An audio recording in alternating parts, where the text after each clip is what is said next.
పరమశివుడు అష్టమూర్తి తత్వంతో ఉంటాడు. అందుకే పరమశివుడికి పూజ చేస్తే 8 నామాలతో పూజ చేస్తే చాలు, సంపూర్ణమైనటువంటి పూజ పూర్తి చేసినట్టే. అవకాశం ఉంటే శివాష్టోత్తరం చెప్పచ్చు, శివసహస్రం చెప్పచ్చు. అవకాశం లేనప్పుడు 8 నామములు చెప్తారు. ఓం భవాయ దేవాయ నమః, శర్వాయ దేవాయ నమః, ఈశానాయ దేవాయ నమః, పశుపతే దేవాయ నమః, రుద్రాయ దేవాయ నమః, ఉగ్రాయ దేవాయ నమః, భీమాయ దేవాయ నమః, మహతే దేవాయ నమః. అమ్మవారికి కూడా ఇక వేరు నామాలు చెప్పరు.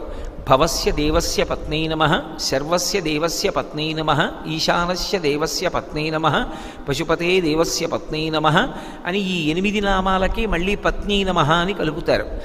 ఈ 8 నామాలతోటి తెల్లటి బియ్యాన్ని నీటితో తడిపి ఒక్కొక్క గింజ వేస్తే చాలు, శివార్చన పరిపూర్తి అయిపోయినట్టే.